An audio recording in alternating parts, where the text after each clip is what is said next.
Hi, everybody. Welcome back to Holding Space with Tracy. I have a special bonus episode today with the writer, director, and a star of Pillion, Harry Lighton and Harry Melling. Thank you both for being here with me. It's a real pleasure.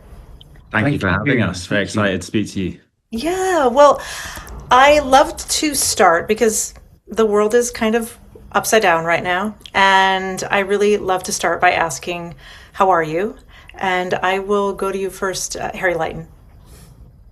Thank you for asking. I'm actually good, you know. I've come from Boston today, flown from Boston to Chicago, and had a very nice time in Boston, but it was absolutely freezing, and the sun came out in Chicago, and so I've kind of got some sun glinting off the window. I feel optimistic, so happy days. Yeah, good. I'm surprised that it's warmer in Chicago than in Boston. I'm shocked. I was told Chicago was going to be absolutely freezing, but I spent a lovely morning walking the streets and it's beautiful. It's It's, still brisk, but it's, yeah, nice. it's a great city. And I want to ask you as well, Harry Melling, how are you in general? I'm good. I'm very well. Yeah. It's the thing that I've sort of, constantly reminding myself for the last few weeks is when you make a movie, it's a miracle. Making a movie is a miracle, and the fact that this movie has had such a wonderful life already is it's very energizing. So I'm very happy to live in that space. Yeah, well, thank you both very much. And, I almost had the opportunity to moderate for y'all this past weekend, but I was out of town. So I was really bummed about that. Um, but I'm glad I'm getting to talk to you now. And how would you like me to call out to you? Because you're both Harry. Should I say your full name or what do you prefer? You can go with like Melling and Lighton or the full or whatever you prefer. Whatever. Yeah. Okay, whatever works. HL, Okay. HM, whatever works for you. All right. I feel it's more respectful. I'm going to use your full name. So, Harry Lighton, you are the writer and director of Pillion, which is in theaters now and has been making the festival rounds and really kind of piquing interest. Would you please share your first encounter with Dom sub gay communities that made you realize that you wanted to tell this story? Well, I had sort of lived my own life and had some experience of kink culture, but what really introduced me to the specific Dom sub world in the film was the novel it's based on, Box Hill, which Yeah. was sent to me in 2021 and landed on my desk with a note saying, "I think you'll like this," and I absolutely loved it. I thought it was a world which I could happily dedicate a number of years to getting to know better. And a lot of my research came after that. The the bike club in the film is set up quite explicitly as like a fictional version of a gay bike club. There's Mhm. exaggerations. All the bikers are doms and all the pillions are submissives, and so it Yeah. makes a point of not hewing that close to fact. But I Mhm. wanted to go and kind of understand all the facts of the real thing so I could be kind of decisive in what I decided to fictionalize. Yeah, wonderful. And then Harry Melling, I love Pillion in this kind of oeuvre of kind of quirky independent films that you're doing, along with like Please Baby Please, which is such a great film as well. Would you talk a little bit about the catalyst for playing Colin? What was the thing that grabbed you? Yeah, it was, to be honest, it was the script. It was such a compelling script. Yeah.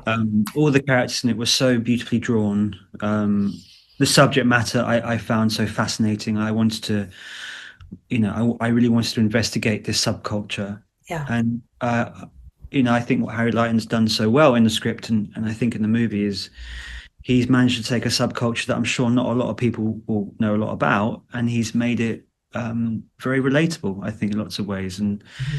has really allowed an audience in, you know, either from that particular culture or not. And I think that's a real testament to his writing and his skill as a director. So it was all those reasons. And, Colin specifically, why I sort of fell in love with Colin was I guess I loved his courageousness as a character. You know, someone who's hasn't quite happened yet in life, not because of external reasons necessarily, but internal ones. You know, there's something holding him back. And we meet him at a point where he is willing and wanting to jump. Mhm. And meeting Ray is the jumping off point for him. And he goes on this, you know, wonderful journey filled with curiosity and sort of bravery and optimism and then yeah, by the end of it, he very much arrives somewhere without giving too much away. So it was that journey that I was fascinated to explore, and the sort of nuances and details of those, you know, story moments for this character. Yeah, wonderful. Thank you for that. And I want to ask you as well, Harry Lighton, but Harry Melling, would you talk a little bit about the role of humor in this film as well? Because there's some light moments. I mean, there's a lot of different kinds of moments, but also very funny at times. Yeah, I mean, when I read it, I thought it was hilarious. You know, Yeah, I'm when you have a character who is not knowledgeable of, you know, the arena in which he is entering, and you're right. watching him sort of compute it and take it on and work it out at the same time wanting to be a part of it. I just think that holds so much potential for comedy, and Yeah. certainly I think the game, or I discovered the game from playing a character like Colin, who is in lots of ways quite passive, but how you make that person active and give them agency is by um, watching them receive the information and work it out, and, you know, put it together and go, okay, am I in the right place? Yes, I'm stood right. Okay, yes. How do I lean over this stressful table? Okay, this is, so just those little details. That's, I think, where the comedy for a character like Colin lies, and hopefully that means we're never in any way, which I think was important for both of us, Mhm. we're never poking fun at these characters, because we're watching him deal with the situation as opposed to commenting on who he is. Right. Right. And well, I'll go to you, Harry Lighton, too, but I think too, like, sex can be awkward and funny. And, when you're kind of getting to know something new or somebody. And I wonder, would you talk a little bit about how you incorporated humor into this film? Yeah, I mean, I think the sex is a good place to sort of start with the humor. I think that there is something quite slapstick about like early sexual experiences. You know, there's like the like accruing of knowledge. It's funny, you know, often you'll see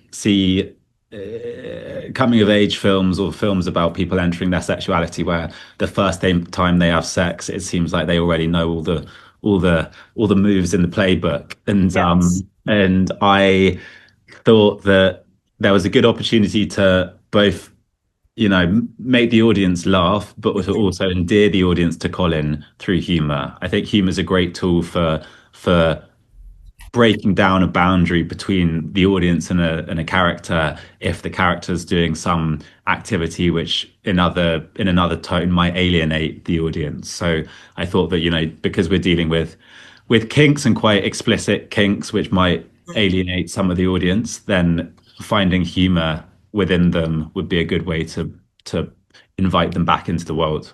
Yeah, wonderful. Thank you. And then I have to ask about casting Alexander Skarsgard, who, I'm a lesbian, but I was just like, oh my God, this man, look at that body. Like, he is just this kind of perfect creature on screen. And I could see, I mean, I think it's so easy for somebody like Colin to just be wrapped and just absolutely this person be a gateway to something else. So would you talk about casting Alexander?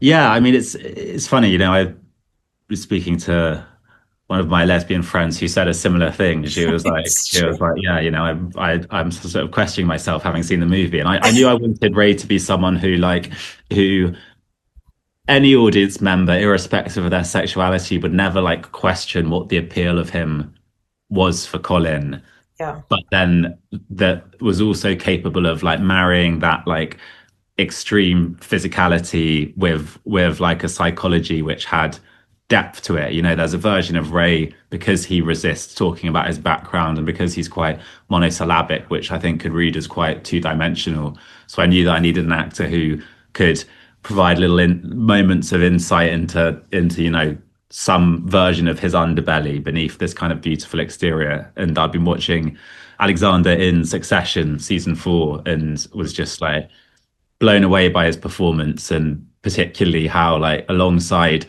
kind of flaunting his beauty over the Roy children, he also kind of psychologically dominated them in the 4th season. So yeah, I didn't think he'd say yes, but I sent the script to him, and 24 hours later I was on a Zoom with him. Look at that. I love it. And Harry Melling, would you talk about building this relationship of trust? You've got to have trust with your on-screen partner, considering especially the content of some of these scenes. Would you lean into that a little? Yeah, I mean, we didn't have any time really to rehearse or to. We didn't even before shooting reach out beforehand. Because Alex was busy in Toronto doing Murderbot at the time. So we shot the first week of the family stuff. So lots of the Christmas scenes. And then Alex came in and we had a Sunday to rehearse the wrestling scene. So we got us in. Which is great. Yeah, it's a big scene to jump into, but we did.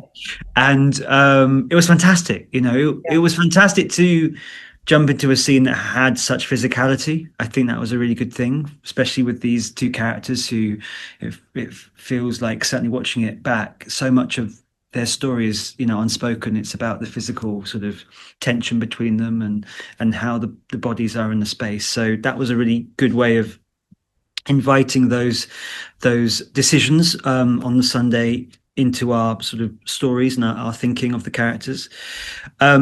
And then, on the Monday we started shooting. And what was wonderful about it in hindsight, because this wasn't done by design at all, was you realized that, for a character like Colin, who is constantly second guessing Ray, constantly trying to work out where he is at, is he pleased? Is he satisfied?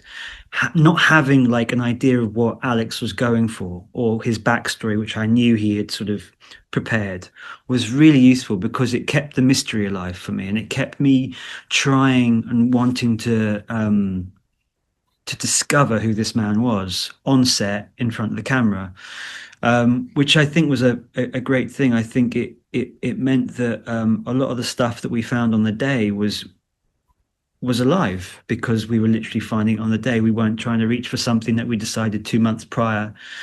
It was just stuff that arrived to us in the moment. So yeah, it was a lovely way of working with Alex, and Alex is one of those actors who will change things up a lot. He'll respond differently to whatever I offer him. So it was a lovely dance between these two characters. Yeah. Oh, thank you so much for that.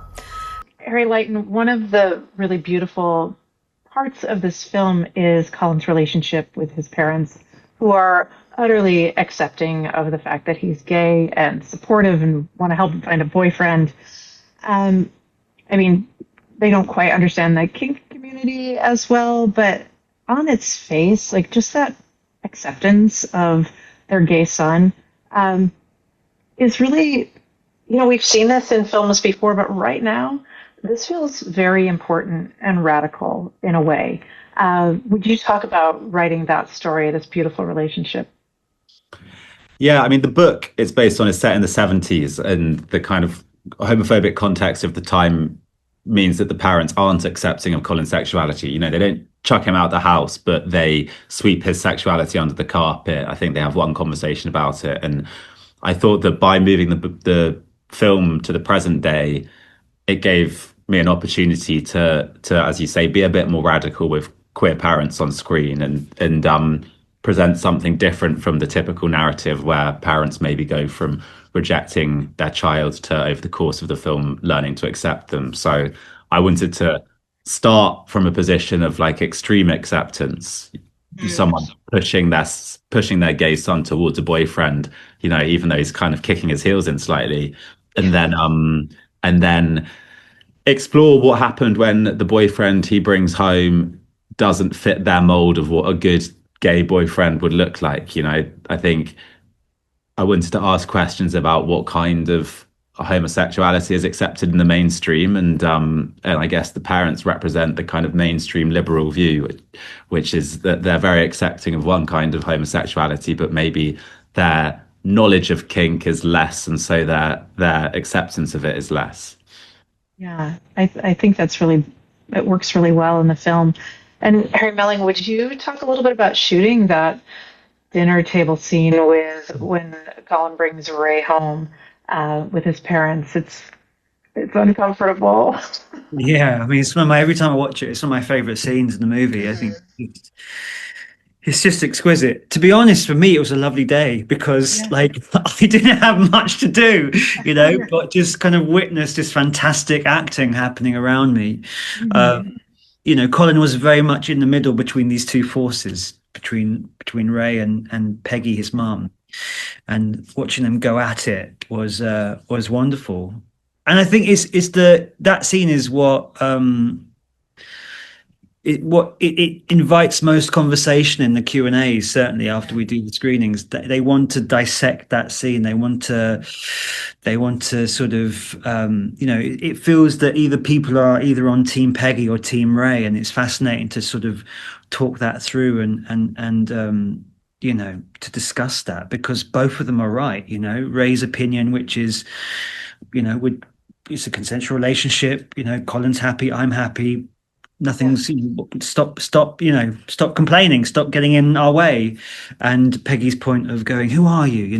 They both have sort of very, they have a right to feel the way that they feel. But for me as an actor, sort of watching all those greats go at it and reacting to whatever they were offering it was a fantastic day.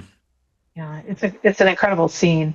Um, Harry Lighton, you have said that, I know this is a paraphrase, but that you wanted as much syrup as spice in the film, and it is a love story.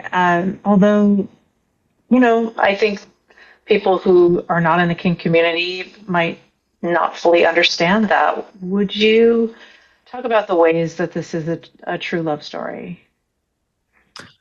I think it's a matter of perspective. I wouldn't.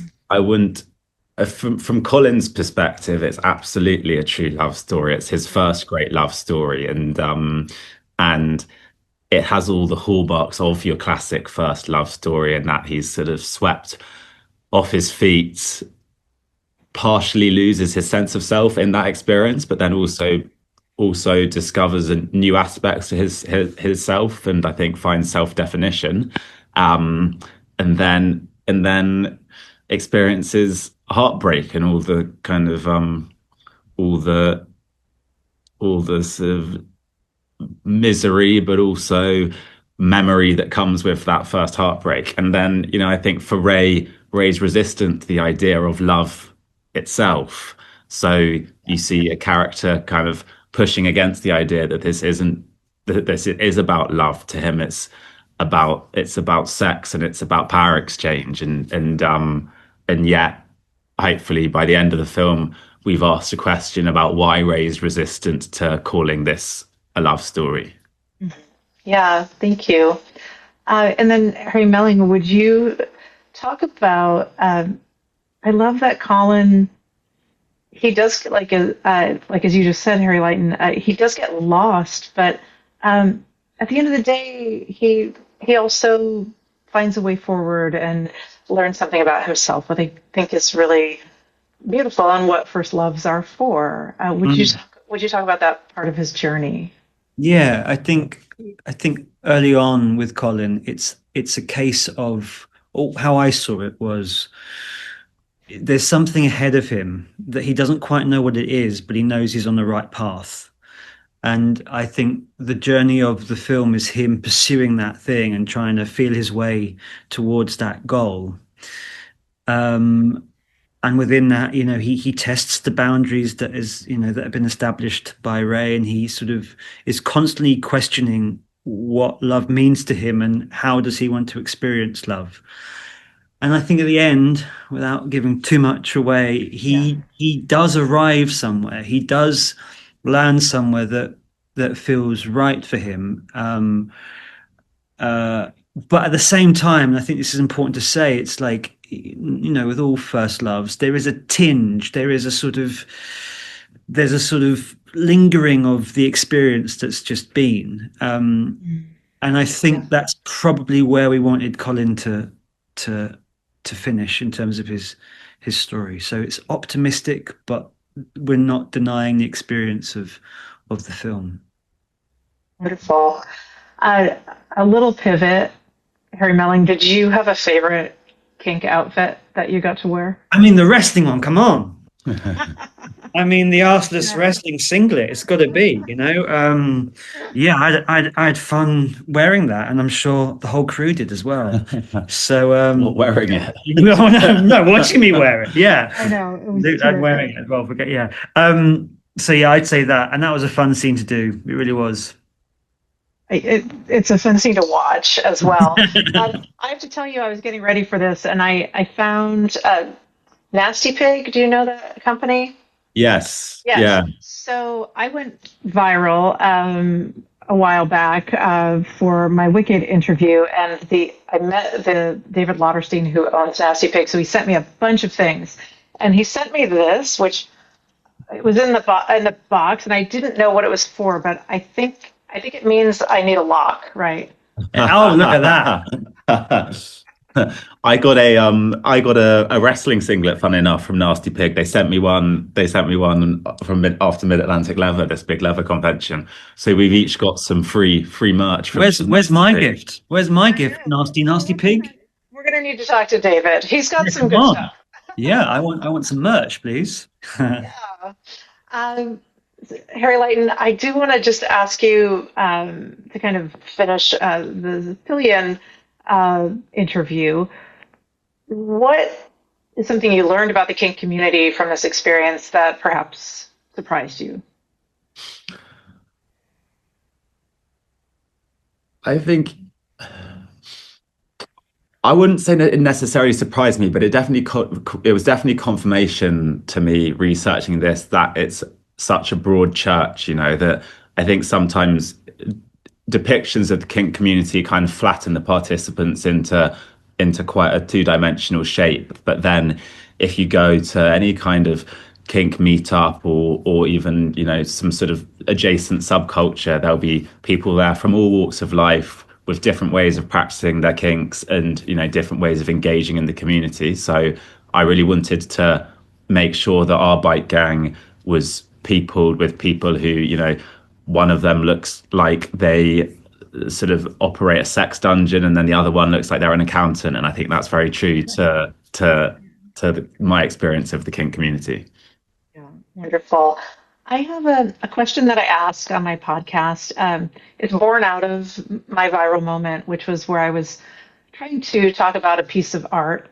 In that case, it was the song Defying Gravity and how its meaning can change over time. And with the person who's engaging with it. So my question is for each of you, and I'll go to you first, Harry Melling. What is that piece of film, TV, music, literature, art that has been in your life for some time and perhaps its meaning changes over time? Great question.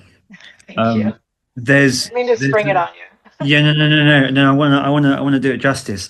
There's an actor that that I love, and his name is John Cazale. And anytime that I see his work, I find it inspiring, and often he's the actor that I watch before starting a film because I just think he is a wonderful communicator of what it is to be alive and what human beings are. And so I'd say him. I recently rewatched his performance in Dog Day Afternoon, and he's incredible. So yeah, I'd say John Cazale. He has such an incredible face. Amazing face. Yeah, such an unusual face. Yeah, wonderful. He was in The Deer Hunter as well? Yes, he was. Yes, he was in Deer Hunter. Yeah, because I think he only made 5 movies or maybe 4. He died young. He died very young, sadly. Yeah. Wonderful actor. Yeah, thank you for that answer. I love that. And then how about for you, Harry Lighton? What is that piece of art that you engage with over time? Something which just came to mind when Harry was speaking was the film Hairspray, the John Waters film. Because when I first heard it, it was as like a 9-year-old listening to the soundtrack in the car. We used to drive up to Scotland, and like I just loved the music. The music made me want to sing and dance. But I rewatched it since. I rewatched it I think like a couple of years ago, and I was struck by just how like subversive it was in its casting and its sort of depiction of race and all these things which I hadn't picked up on the first time I watched it. So yeah, I think having a different insight into the politics of that piece, divorced from the fact that it's also just like an incredibly catchy, watchable film, that's changed over time. And so queer as well. Yeah. Well, thank you both for your answers. I have to wrap soon, but I want to give you an opportunity. If there's something else you want to say about Pillion or anything else you have coming up, I just want to give you both that opportunity. You go first. Coming up, I mean, it's in the distant future, but I did a film by a wonderful director called Kantemir Balagov called Butterfly Jam, which I'm sure will be happening sometime soon, and also a film called Stuffed, which is a musical movie. So those two things are on the horizon for me. Yep. I love it. Thank you. Coming up, I'm moving to Paris to do a writer's residency, which feels very lucky, for 6 months from March. So the idea is that I write my next film there. But if anyone's in Paris, give me a shout. I don't know anyone. I love it. Well, thank you both so much. And Harry Lighton, I think you made another queer Christmas film. So 100%. Thank you. Movie screenings at Christmas time. Thank you both for taking the time. I really appreciate it. Really nice to meet you. Thank you. Thank you for listening to Holding Space with Tracy E. Gilchrist. Holding Space with Tracy E. Gilchrist is a main character production hosted by me, Tracy E. Gilchrist, produced by Joao Del Stella, co-produced by Mason May, editing and sound by Nick Walker, and executive produced by Joao Del Stella and Tracy E. Gilchrist.